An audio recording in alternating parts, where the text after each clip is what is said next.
नमस्कार, मैं पूजा। बिहार न्यूज में आपका स्वागत है। आज है 16 मार्च, दिन सोमवार। खबरों की ओर बढ़ने से पहले एक नजर आज की सुर्खियों पर।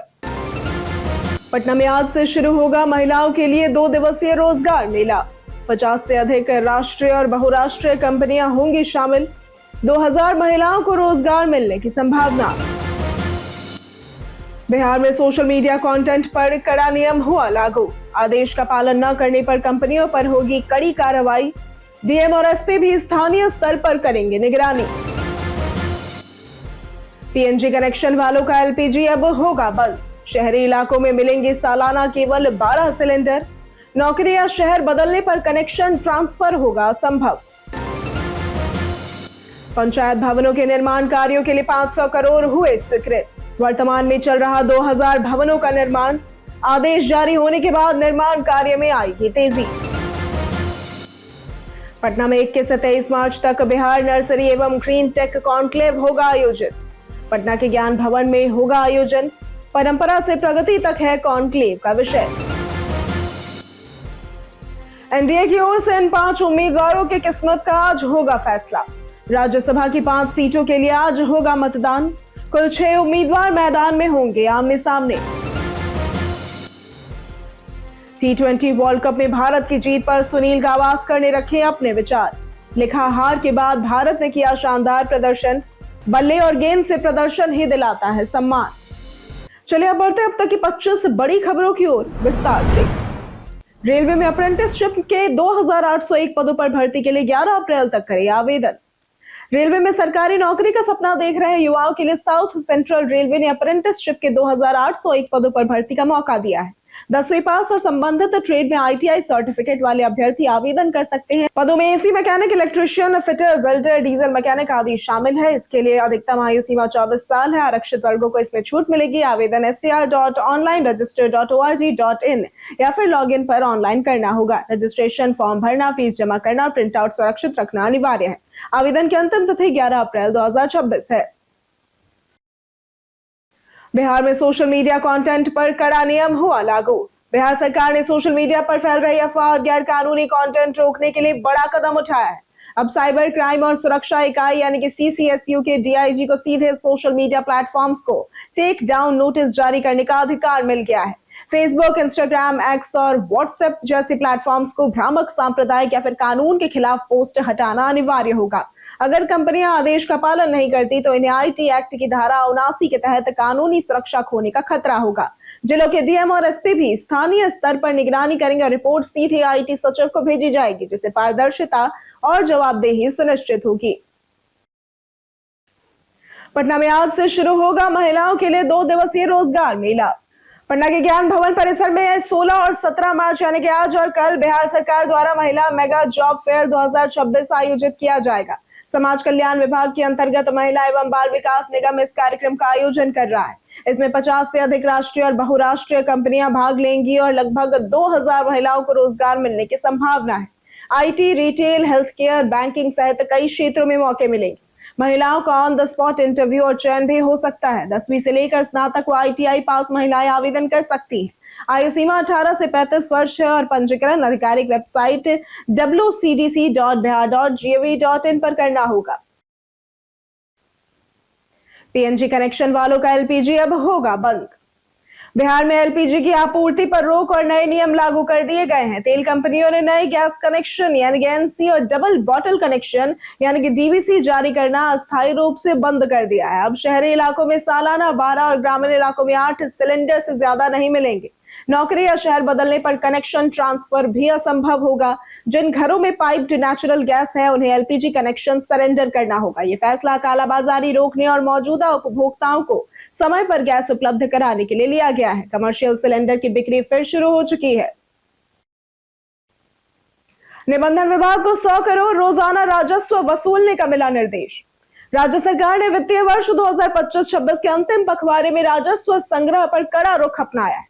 निबंधन विभाग को मार्च में हर दिन 100 करोड़ रुपए का राजस्व लक्ष्य पूरा करना है, जबकि अब तक 9130 करोड़ के लक्ष्य में केवल 6788.70 करोड़ ही वसूला गया है। इसके लिए रविवार को भी कार्यालय खोले जा रहे हैं। परिवहन विभाग ने भी कम राजस्व वसूली पर 3 दर्जन से अधिक अधिकारियों को नोटिस जारी किया है, जिसमें डीटीओ, एडीटीओ, एमवीआई और ईएसआई भी शामिल है। 15 दिन में फिर समीक्षा करने का निर्देश भी दिया गया है ताकि लक्ष्य हासिल किया जा सके। बिहार की महिला टीम ने बढ़ाया टीम का गौरव। बिहार महिला क्रिकेट के लिए गर्व की बात है कि सीनियर महिला टीम की कप्तान प्रगति सिंह और खिलाड़ी अपूर्वा कुमारी का चयन आगामी senior women inter zonal multi day trophy 2026 के लिए हुआ है। अपूर्वा कुमारी को प्लेइंग 15 में 9वां स्थान मिला, जबकि प्रगति सिंह को स्टैंड बाय में रखा गया। अपूर्वा ने हाल ही में सीनियर महिला ट्रॉफी प्लेट ग्रुप 351 रन बनाए, 1 शतक और 2 अर्धशतक लगाए और 13 विकेट लिए, जिससे उन्हें प्लेयर ऑफ द सीरीज चुना गया। प्रगति सिंह ने टूर्नामेंट में 2 शतक लगाए और बल्लेबाजी में लीडरशिप दिखाई। ये टूर्नामेंट ईस्ट जोन सहित 6 जोन की प्रतियोगिता है, जो महिला क्रिकेट में भविष्य के सितारों को तैयार करता है। 23 फरवरी से अभी तक बिहार की बसों से 43,000 यात्रियों ने किया सफर। त्योहारी सीजन में बिहार लौटने वाले यात्रियों के लिए बिहार राज्य पथ परिवहन निगम यानी कि बीएसआरटीसी के विशेष अंतरराज्य एसी बस सेवा लाभकारी साबित हो रही है। 23 फरवरी से अब तक 43,000 से भी अधिक लोगों ने इन बसों का उपयोग किया और 93% सीटें लगातार भरी रही है। मुजफ्फरपुर से दिल्ली रूट सबसे लोकप्रिय रहा, जबकि दरभंगा, गुरुग्राम, गया जी दिल्ली, पूर्णिया, अंबाला और पटना दिल्ली रूटों पर भी भारी भीड़ देखी गई। ऑनलाइन बुकिंग और डिजिटल भुगतान सुविधाओं से यात्रियों को सुविधा मिली। किफायती किराया और समयबद्ध सेवा ने निजी बसों की मनमानी कम की और यह सेवा 23 मार्च 2026 तक जारी रहेगी। पंचायत भवनों के निर्माण कार्यों के लिए 500 करोड़ हुए स्वीकृत। राज्य सरकार ने ग्रामीण क्षेत्रों में प्रशासनिक व्यवस्था मजबूत करने और पंचायत स्तर पर सरकारी सेवाओं को सुगम बनाने के लिए पंचायत सरकार भवनों के निर्माण में तेजी लाने का फैसला किया है। निर्माणाधीन भवनों के लिए वित्त विभाग ने 500 करोड़ रुपए की अतिरिक्त राशि मंजूर की है। वर्तमान में लगभग 2000 भवनों का निर्माण चल रहा है, जिनमें कार्यालय, बहुउद्देशीय केंद्र, पुस्तकालय, डाकघर, बैंकिंग सुविधाएं और दूध पार्लर जैसी सेवाएं शामिल होंगी। सामान्य क्षेत्रों में भवन निर्माण की लागत 1.99 करोड़ रुपए और बाढ़ प्रभावित क्षेत्रों में 2.86 करोड़ रुपए अनुमानित है। आदेश जारी होने के बाद निर्माण कार्य में तेजी आएगी। इथियोपिया के धावक सादेम देसे हुसैन बने पटना मैराथन के विजेता। पटना के गांधी मैदान में बीते दिन रविवार को रन फॉर नशा मुक्त बिहार थीम पर एसबीआई पटना मैराथन 2026 का आयोजन हुआ। मुख्य अतिथि ओलंपिक पदक विजेता बैडमिंटन स्टार पीवी सिंधु ने मैराथन को हरी झंडी दिखाकर शुरुआत की और युवाओं के उत्साह की सराहना की। बिहार के मुख्य सचिव प्रत्यय अमृत सहित कई गणमान्य लोग मौजूद रहे और लगभग 10,000 प्रतिभागियों ने फुल, हाफ और 10 किलोमीटर श्रेणियों में हिस्सा लिया। फुल मैराथन में इथियोपिया के सदेम देसे हुसैन विजेता रहे और ये आयोजन स्टेट बैंक ऑफ इंडिया और बिहार सरकार के सहयोग से नशा मुक्ति जागरूकता के उद्देश्य से किया गया। पटना में 21 से 23 मार्च तक बिहार नर्सरी एवं ग्रीन टेक कॉन्क्लेव होगा आयोजित।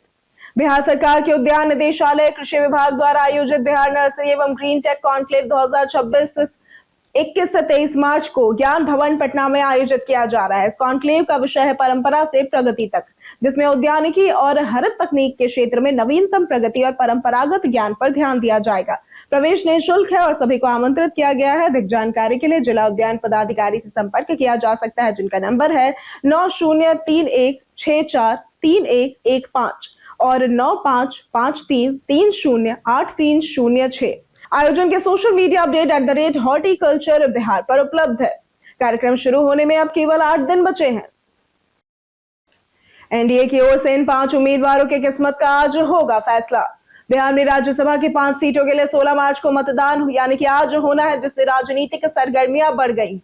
कुल 6 उम्मीदवार मैदान में हैं और एनडीए ने 5 उम्मीदवार उतारे हैं। बीजेपी के 2, जदयू के 2 और 1 राष्ट्रीय लोक मोर्चा से। जदयू ने मुख्यमंत्री नीतीश कुमार और रामनाथ ठाकुर को प्रत्याशी बनाया और बीजेपी ने नितिन नवीन और शिवेश कुमार राम को मौका दिया है। वहीं राष्ट्रीय लोक मोर्चा के प्रमुख उपेंद्र कुशवाहा भी एनडीए के उम्मीदवार है। 4 उम्मीदवारों की जीत लगभग तय मानी जा रही है, जबकि 5वीं सीट के लिए मुकाबला दिलचस्प हो गया है। महागठबंधन ने भी एक प्रत्याशी उतारकर चुनाव को और भी ज्यादा रोचक बना दिया है। मगध विश्वविद्यालय में सभी छात्रों को नामांकन पर मिलेगी विशेष सुविधा। मगध विश्वविद्यालय के छात्रों के लिए महत्वपूर्ण सूचना है कि सामान्य पाठ्यक्रम बीए, बीएससी, बीकॉम और स्नातकोत्तर एमए, एमएससी, एमकॉम में अनुसूचित जाति, अनुसूचित जनजाति और महिलाओं से नामांकन शुल्क नहीं लिया जाएगा। 4 वर्षीय स्नातक सत्र 2025 से 29 के द्वितीय सेमेस्टर के परीक्षा प्रपत्र और शुल्क 16 मार्च से 4 अप्रैल तक ऑनलाइन जमा किए जा सकते हैं। यूजी चौथे सेमेस्टर सत्र 2024-28 के परीक्षा प्रपत्र और शुल्क 31 मार्च तक जमा होंगे। व्यवसायिक पाठ्यक्रमों जैसे कि BCA, BBM, BA, SPM, BSc, IT, EWM, biotech, biochem, तृतीय खंड स्तर 2023-26 का परीक्षा फॉर्म 24 मार्च तक 100 रुपए विलंब शुल्क सहित जमा किया जा सकता है। रेलवे जल्द लागू करेगा नियमित यात्रियों के लिए रिवॉर्ड सिस्टम। भारतीय रेलवे जल्द ही अपने यात्रियों के लिए लॉयल्टी प्रोग्राम शुरू कर रहा है, जिससे नियमित यात्रियों को रिवॉर्ड पॉइंट्स मिलेंगे। ये पॉइंट्स से प्रति किलोमीटर यात्रा के आधार पर मिलेंगे और टिकट, खान पान, अपग्रेड या स्टेशन लाउंज जैसी सुविधाओं में कैश के रूप में उपयोग किए जा सकेंगे। आईआरसीटीसी पोर्टल डिजिटल वॉलेट के रूप में अपडेट होगा और ये पायलट प्रोजेक्ट अप्रैल से वंदे भारत और तेजस एक्सप्रेस प्रीमियम ट्रेनों में शुरू कर सकता है। ये दुनिया का सबसे बड़ा लॉयल्टी प्रोग्राम होगा, जिसमें 7,000 से भी ज्यादा स्टेशन, 3500 किलोमीटर ट्रेनों और 3 करोड़ यात्रियों को शामिल किया जाएगा। प्रकाश झा ने राजनीति 2 पर काम किया शुरू। प्रकाश झा ने पुष्टि की कि वे अजय देवगन, अर्जुन रामपाल और रणबीर कपूर अभिनीत फिल्म राजनीति के सीक्वल पर काम कर रहे हैं, जो फिलहाल प्री प्रोडक्शन में है। उन्होंने कहा कि यथास्थिति को चुनौती देने वाले विषयों पर फिल्में बनाना हमेशा से चुनौतीपूर्ण रहा है और सोशल मीडिया के प्रसार ने इसे और कठिन बना दिया है। प्रकाश झा ने बताया कि पौराणिक कथाओं और महाकाव्यों से उन्हें प्रेरणा मिलती रहती है। उन्होंने गंगा जल और राजनीति जैसी फिल्मों में भी सामाजिक और राजनीतिक विषयों को जिम्मेदारी से प्रस्तुत करने की कोशिश की। मूल राजनीति 4 जून 2010 को रिलीज हुई थी। बिहार के 54 कॉलेज बनेंगे सेंटर ऑफ एक्सीलेंस। बिहार में 54 पुराने अंगीभूत महाविद्यालयों को सेंटर ऑफ एक्सीलेंस के रूप में विकसित करने की प्रक्रिया तेज हो गई है। मुख्यमंत्री नीतीश कुमार की घोषणा को अमल में लाने के लिए उच्च शिक्षा विभाग ने चयनित संस्थानों को एडवाइजरी जारी कर स्पष्ट लक्ष्य तय करने को कहा है। इन महाविद्यालयों में आधुनिक तकनीक, नवाचार, अनुसंधान और नई शिक्षण विधियों को बढ़ावा दिया जाएगा ताकि उच्च गुणवत्ता वाली शिक्षा सुनिश्चित हो सके। विभाग ने इसके लिए 2 चरणों में कार्य योजना बनाई है। पहले चरण 2026-27 में 30 संस्थानों को विकसित किया जाएगा, जबकि दूसरे चरण में 24 संस्थानों पर काम होगा। इन कॉलेजों में अनुभवी शिक्षक, शोध सुविधाएं और कौशल विकास के आधुनिक संसाधन उपलब्ध कराए जाएंगे। राजस्व कर्मचारियों की हड़ताल से जमीन के सभी कार्य हुए ठप। बिहार में अंचलाधिकारी, राजस्व अधिकारी और कर्मचारियों की अनिश्चितकालीन हड़ताल ने जमीन से जुड़े कामकाज को ठप कर दिया है। कारण डीसीएलआर पद पर प्रोन्नत अधिकारियों की वास्तविक तैनाती न होना है। 2023 में 100 से अधिक अधिकारियों को डीसीएलआर पद पर प्रोन्नति दी गई, लेकिन पदस्थापन नहीं हुआ। पटना हाईकोर्ट ने 2025 में 3 महीने में तैनाती का आदेश दिया, लेकिन पालन नहीं किया गया। राजस्व सेवा संघ का आरोप है कि सरकार ने डीसीएलआर पद को बीएएस अधिकारियों को दे दिया और इससे संघ ने 2 फरवरी 2026 से हड़ताल शुरू कर दी। मैथिली और निशांत की एआई तस्वीर मामले में हुई गिरफ्तारी। बिहार पुलिस ने एआई तकनीक का दुरुपयोग कर प्रसिद्ध लोक गायिका और बीजेपी विधायक मैथिली ठाकुर व सीएम नीतीश कुमार के बेटे निशांत कुमार की आपत्तिजनक यानी कि डीप फेक तस्वीरें सोशल मीडिया पर वायरल करने वाले विकास कुमार यादव को गिरफ्तार किया। आरोपी ने फेसबुक पर तस्वीरें पोस्ट कर उनकी छवि धूमिल करने की कोशिश की थी। फतेहपुर पुलिस ने त्वरित कार्रवाई करते हुए उसे उसके घर से गिरफ्तार किया और जेल भेजा। पुलिस ने कहा कि डिजिटल और एआई का दुरुपयोग कानूनन अपराध है और लोगों से अपील है कि सोशल मीडिया पर फर्जी आपत्तिजनक सामग्री साझा न करें। रविवार को पटना में खेसारी लाल यादव ने बनाया अपना 40वां जन्मदिन। भोजपुरी सुपरस्टार खेसारी लाल यादव बीते दिन अपना 40वां जन्मदिन मना रहे थे। वो रविवार को पटना एयरपोर्ट पहुंचे और फैंस का धन्यवाद किया। पटना में दानापुर, फरीदपुर, नौबतपुर रोड और बोरिंग रोड चौराहा पर जन्मदिन के अवसर पर केक कटाई और भंडारे का आयोजन किया गया। एक्ट्रेस आकांक्षा पुरी ने खेसारी के साथ रोमांटिक तस्वीरें शेयर कर शुभकामनाएं दी। वहीं खेसारी और पवन सिंह के बीच जुबानी विवाद भी चर्चा में है। खेसारी ने जहां पवन सिंह के बर्थडे सेलिब्रेशन का मजाक उड़ाया और स्टेज पर उनका हाव भाव देखकर तंज किया। सालाना फास्टैग पास की फीस में हुई बढ़ोतरी। नेशनल हाईवे पर नियमित यात्रा करने वाले लोगों के लिए सालाना फास्टैग टोल पास की फीस बढ़ गई है। पहले ये पास 3,000 रुपए में मिलता था। अब 1 अप्रैल 2026 से इसकी कीमत 3,075 रुपए होगी। ये पास नॉन कमर्शियल वाहनों के लिए है और गाड़ी में वैध फास्टैग होना जरूरी है। पास अधिकतम 1 साल या 200 टोल क्रॉसिंग तक मान्य रहेगा। जो भी पहले पूरा होगा उसके बाद नया पास बनवाना पड़ेगा। National highway authority of India ने सभी टोल प्लाजा को नई दर लागू करने और यात्रियों को सूचित करने के निर्देश दिए हैं। जानिए आज कैसा रहेगा बिहार के मौसम का मिजाज। बिहार में मौसम बदल रहा है। कई जिलों में हल्की बारिश और बादलों की आवाजाही देखी जा रही है। मौसम विभाग ने 16 मार्च के लिए पूरे राज्य में येलो अलर्ट जारी किया है। विभाग के अनुसार कई जगहों पर हल्की बारिश, ठनका गिरने और 40 से 50 किलोमीटर प्रति घंटे की रफ्तार से तेज हवा चल सकती है। 17 मार्च को पश्चिमी बिहार में मौसम कुछ सामान्य हो सकता है, जबकि उत्तर और पूर्वी बिहार में हल्की बारिश और हवा जारी रहने की संभावना है। पश्चिम विक्षोभ के कारण ये स्थिति बनी हुई है और इससे किसानों की फसलों को नुकसान और बिजली आपूर्ति प्रभावित होने का भी खतरा है। वहीं कई जिलों में तापमान 35 से 37 डिग्री सेल्सियस के आसपास बना हुआ है। किशनगंज में 2827 लीटर शराब हुई बरामद। किशनगंज में दो अलग अलग कार्रवाई में कुल 2827 लीटर विदेशी शराब जब्त की गई। पहली कार्रवाई में सदर थाना पुलिस ने शनिवार की रात बस स्टैंड के पास एक कंटेनर से 1684.8 लीटर शराब और चालक राम लखन सिंह को गिरफ्तार किया। कंटेनर के ऊपरी भाग में बने छिपे बॉक्स से शराब बरामद हुई। दूसरी कार्रवाई में उत्पाद टीम ने रविवार की सुबह रामपुर चेक पोस्ट से एक ट्रक से 1143 लीटर शराब बरामद की और दो आरोपियों रंजीत कुमार महतो और अखिलेश कुमार को गिरफ्तार किया। दोनों ही मामले में शराब ट्रक और कंटेनर के छिपे तहखाने में ले जाई जा रही थी। T20 वर्ल्ड कप में भारत की जीत पर सुनील गावस्कर ने रखे अपने विचार। आईसीसी T20 विश्व कप में भारत के दक्षिण अफ्रीका से हार ने टीम को चेतावनी दी और उन्हें अपने खेल में सुधार का अवसर दिया। हार के बाद भारत ने शानदार प्रदर्शन किया, जिससे यह साबित हुआ कि वे सीमित ओवरों की क्रिकेट में सर्वश्रेष्ठ है। खिलाड़ियों की विनम्रता और टीम भावना, चाहे कप्तान सूर्य कुमार यादव हो या जसप्रीत बुमराह, ने दिखाया कि जीतने के लिए अहंकार जरूरी नहीं, बल्ले और गेंद से प्रदर्शन ही सम्मान दिलाता है। इसके विपरीत द 100 में पाकिस्तानी खिलाड़ियों की खरीद पर विवाद ने खेल और राष्ट्रीय सुरक्षा के बीच नैतिक सवाल उठाए। कई कारणों से दर्ज है भारत के इतिहास में आज की तारीख। 1956 में आज के दिन तनुश्री शंकर का जन्म हुआ था। ये भारतीय शास्त्रीय नर्तकी है। 1906 में आज के दिन अंबिका प्रसाद दिव्य का जन्म हुआ था। ये भारत के जाने माने शिक्षाविद और हिंदी साहित्यकार हैं। 1916 में दया किशन सप्रू का जन्म हुआ था। ये हिंदी सिनेमा के प्रसिद्ध खलनायक तथा फिल्म निर्माता थे। 1947 में अयोध्या सिंह उपाध्याय का निधन हुआ था। यह हिंदी के प्रसिद्ध कवि एवं साहित्यकार थे। 1955 में विजयानंद त्रिपाठी का निधन हुआ था। प्रसिद्ध हिंदी के साहित्यकार थे। 8वें वेतन आयोग से सैलरी में हो सकती है भारी वृद्धि। केंद्रीय कर्मचारी और पेंशन भोगियों के लिए 8वें वेतन आयोग की तैयारियां जोर पकड़ रही हैं। नई रिपोर्ट्स के मुताबिक कर्मचारियों की बेसिक सैलरी में 20 से 35% तक की बढ़ोतरी और जनवरी 2026 से एरियर मिलने की भी संभावना है। आयोग मौजूदा 7वें वेतन आयोग की जगह लेगा और वेतन, पेंशन व भत्तों की समीक्षा करेगा।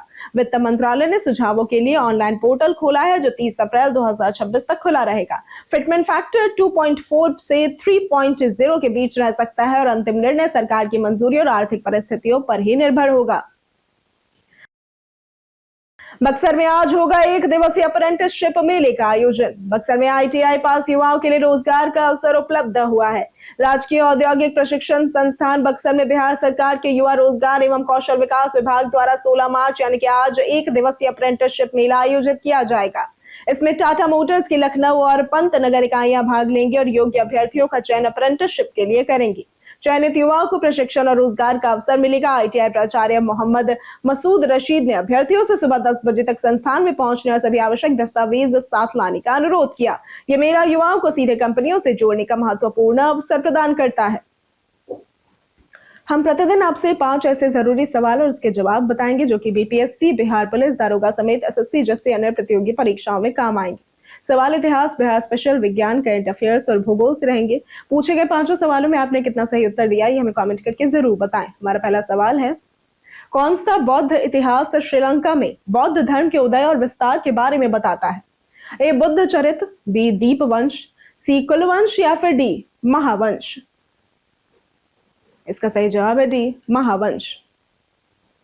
हमारा दूसरा सवाल है, बिहार के किस कस्बे या शहर में राष्ट्रीय इलेक्ट्रॉनिक और सूचना प्रौद्योगिकी संस्थान स्थापित किया जाएगा?